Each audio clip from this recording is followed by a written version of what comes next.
Welcome to another edition of our special artist interview series, Center Stage. I'm Marc Cuniberti, and I'm pleased to introduce to our listeners here at KVMR-FM and on the World Wide Web, Mr. Graham Nash. Hey, Graham. Good morning, Marc. How are you? I'm doing fine. How are you? Just fine, thanks. So I know we were scheduled to come visit and really couldn't get that together, so where are you calling me from? I'm calling you from my home in Los Angeles. Now, you live out there with your family and kids? I do. Okay. How many kids you got? 3? Yes. All grown up now, eh? I don't know about that. I'm not even sure I'm grown up. Like all of us. Now, you're originally from the UK. I guess through all these years, you ended up finally out here in the West Coast. Kind of a long, strange trip, eh? Yeah, it has been. You know, I was brought up in a town called Salford, which is just outside of Manchester in the north of England. After World War II, grew up on the street with the rest of the kids kicking balls around and going and bombed down houses and stuff. And then skiffle came along, and then early American rock and roll, and our lives changed dramatically. We formed the Hollies and had huge success in England, and then I came here in 1968 to join David and Stephen. Now, do you still have family back there? I do. I have 2 sisters. 2 sisters. Do you get a chance to go back there from time to time? Yes, I do occasionally. Now, listeners can find Graham on his website, grahamnash.com. You getting a lot of hits on that? Oh, yes, indeed. A lot of people are checking out, finding out what's going on. Now, most everyone obviously knows you from the Crosby, Stills, and Nash, but I was looking on your album synopsis. You've got almost as many solo albums out with the group, and as I think there are 5 of those, and another 8 with David. Yep. Your most recent release is Songs for Survivors. How long has that been out? That's on DVD-A, which is a 5.1 surround sound disc with lots of room on there for at least 66 of my own images. And the CD that's out on, that's out on DTS Entertainment. And the normal CD, which is out on Artemis Records, came out about a month ago. Now, that was made after 9/11, was it before. not?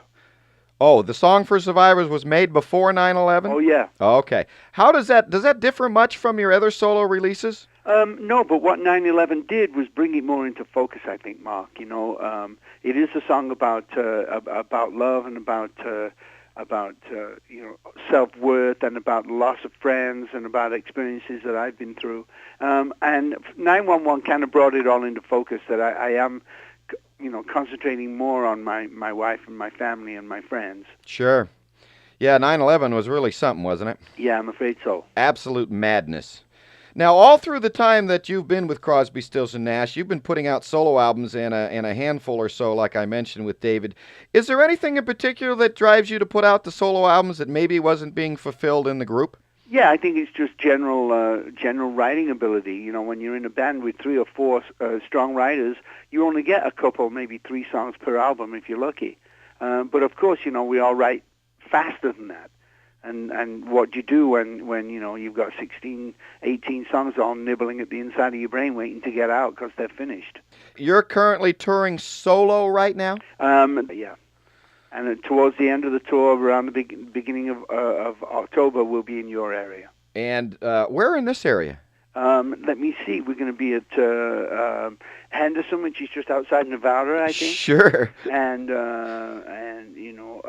Harris, in Lake Tahoe. Sure. It's going to be cool. Yeah, going to be trouble getting a good steak in Henderson, I think. I don't think so somehow. Now, how many dates a month are you doing? There are 16 dates total, so it ends on October 6th. So, your guys' dates are towards the end of the tour. Now, you're taking breaks in between the dates to go back and see your family? You'd fly back to L.A.? I'm not going to this time. I'm going to take the 3 weeks and concentrate on doing that. My wife will be out occasionally, but my sons and my daughter, I've got school and college and projects to do. Are they, either of them, in music? Are the 2 sons or their daughter? They all have deep appreciation for music, and they all fool around, but not in any very serious way. Has there ever been any talks in the last about dissolving Crosby, Stills, and Nash, or are you guys just too good a friend? Why would we do that? Well, that's what I mean. You just sound too good together. Well, it's also the writing, I mean, you can be as upset as anybody, but when Stephen Stills plays your song that breaks your heart in 2, I mean, you just want to work with that guy, And I so can imagine. That just keeps happening, unfortunately. I've always wondered, Neil Young comes in and out. I noticed there are albums with him and without him throughout the 70s, Sure. 80s, and 90s. What brings him in and out like that? Music. Music. When he wants to hear, what it is that CSN can do and to his music, he wants that. And when he does that, he calls. Very easy. Very easy formula. It's much easier than people think. Yeah, when you guys write material, the three of you, how does that process get done? Do you just go together and decide you're going to write, or do you all come together in with songs? We have rarely written together. We have in the past. I've written with David and Stephen, but normally we write for ourselves, and then the songs make it obvious where they should go. Now, you have a couple of albums out, like I mentioned before, with David. Where's everybody else when you're making these albums with David? Do you find him just a little bit more musically compatible? I do have a strong musical relationship and a strong link with David, and I have from the very beginning of our relationship. And I see no reason to quit. In fact, David and I are speaking about next year recording another Crosby Nash record. Oh, that'll be great. That'll be great. Now, you've got quite an array of interests, I understand, outside of music. One is photography. Tell me a little bit about that. I've been making images longer than I've been making music. My father turned me onto a camera when I was just about 10 years old, and showed me the magic of photography and showed me the magic of images floating onto paper seemingly out of nowhere. That magic has never left me, and I've been taking photographs ever since.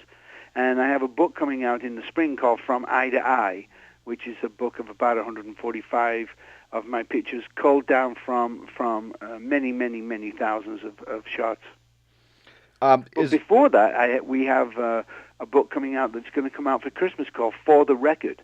I have a company called Manuscripts Originals that gets well-known artists to write out the lyrics to their songs and make them available for sale and for charitable donations and to honor songwriting in general. We donate to the Rock and Roll Hall of Fame and to the Rhythm and Blues Foundation and the Songwriters Hall of Fame, and we have a book coming out of 25 of the songs that we represent, and that'll be out for Christmas. Now, you're also quite proficient in the digital techno world. Can you tell me a little bit about the exploration into the multimedia that's mentioned on your website?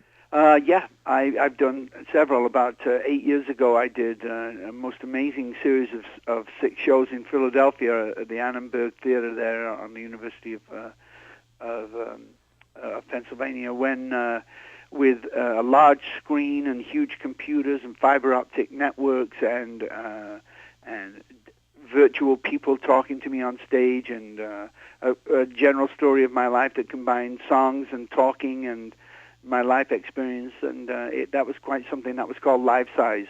My friend Rand Weatherwax helped me direct that. He directed it, and that was quite something. And I also have Nash Editions, which is a digital fine art press, which is a wonderful, wonderful reputation in this business because we happen to do extremely good work.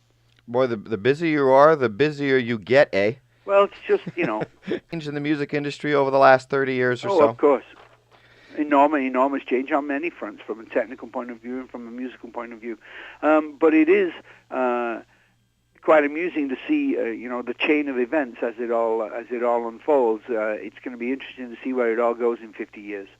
Yeah, Carlos Santana had mentioned that he had trouble getting a label before he put out his Supernatural album. Of course, it's true, but that's the name of the game and the name of the business. They're always looking for the new upcoming multi-million sellers, and they depend on money, and that's okay. But within it all, there's music there for everybody to find. Yeah. Did you find any resistance over the years as the group gets revolving around the age of the group for the music? Do you find resistance from that we're not 20 years old anymore? Well, we didn't find resistance at Atlantic. We found lack of interest. Mm-hmm. And that is even worse. You can't count out a group, especially like Crosby, Stills and Nash. You have no idea where the next hit's coming from, where the next great song's coming from. Sure. And we just felt that they didn't particularly care about the band, and so we negotiated a settlement with Atlantic and moved on. If you think back a bit, how did music all begin for you? Was you a pretty musical family? No, not at all. I was the only one in my family that went into music, and it was just after World War II, kicking the ball around the street, hanging around with my friends, and then skiffle came on, which was a kind of a jug band, folky kind of early pre-rock and roll. And then early American rock and roll, and we all got electric guitars and learned how to sing, and Just like the Byrds record said, so you want to be a rock and roll star, this is what you do. And blast off, eh? Yeah. When you told your parents that you wanted to go into music for a living, or did you tell them that? What did they? Well, I didn't have to tell them. They knew what was They going knew on. that. Oh, yeah. And they were very encouraging, thank goodness. Yeah, quite briefly, how did the Hollies ever come to be? Out of me and Alan Clark, who later formed the Hollies, were a little duo on our own, and we went into skiffle and early rock and roll, and then somebody said we needed a drummer and a bass player and a lead guitar player, and we said, okay, let's listen, and it was pretty good, and after a while we became the Hollies, and everything's changed from then. Yeah, when the Hollies came to a conclusion, was it because you and Stephen and David got together and just sounded great, and you decided to move on? It happened at the same time that our time together as friends had come to an end, and they weren't particularly interested in recording some of my new songs, which David and Stephen were, and so it all came up at the same time, and then I'd heard me and David and Stephen sing, and that was it for me. That's what I wanted to do for the next few years. Before you go, we've got some of our easy KVMR questions for you. These are becoming a tradition on this show. What's your favorite food? Interesting. These are the toughest ones, believe it or not. Turkey dinner with mashed potatoes and gravy, probably. Turkey dinner. What's your favorite thing to do when not playing music? Your favorite hobby? Photography. Photography. Football, basketball, baseball, soccer, golf, or none of the above? Golf. Golf, man. Yes. What's your handicap? Crosby. Okay. Kind of car you drive? It changes. I have a couple of homes. I live in Hawaii most of the time, and there we have all Volkswagens. You're Toyotas. out. Jesse Colin Young's out there growing coffee. Yes, he is, and he grows great coffee. I haven't tried it yet. You don't ever get together with him and make a little music, do you? We do when we played a show there at CSN about 4 years ago, and he came to the show. Yeah. Oh, great. Yeah, we just interviewed him a couple of months ago. He's a nice man. First class business or coach when flying airplanes? You got to try and make it as easy as possible, and I'm just lucky enough to be able to afford to go first class. Ah, great, man. And finally, the most important question here on KVMR, are you a dog or a cat person? Neither. I never grew up with either. I mean, we do have both, in both our homes, but, I would, dogs probably, yes. Okay. Well, I want to thank you for joining us today. What are the chances we can get you up here to Nevada City to blow the doors off our local venue? Yeah, that would be nice, wouldn't it? We got to make this tour is going to be just like a touchstone, and if it continues to be good, I'll do more. Make you an offer you can't refuse, eh? All right, Mark. All right, Graham, it's been a pleasure. Best Thanks, of luck to you and your family. We'll stay in touch. Ladies and gentlemen, Mr. Graham Nash. Thank you, Mark.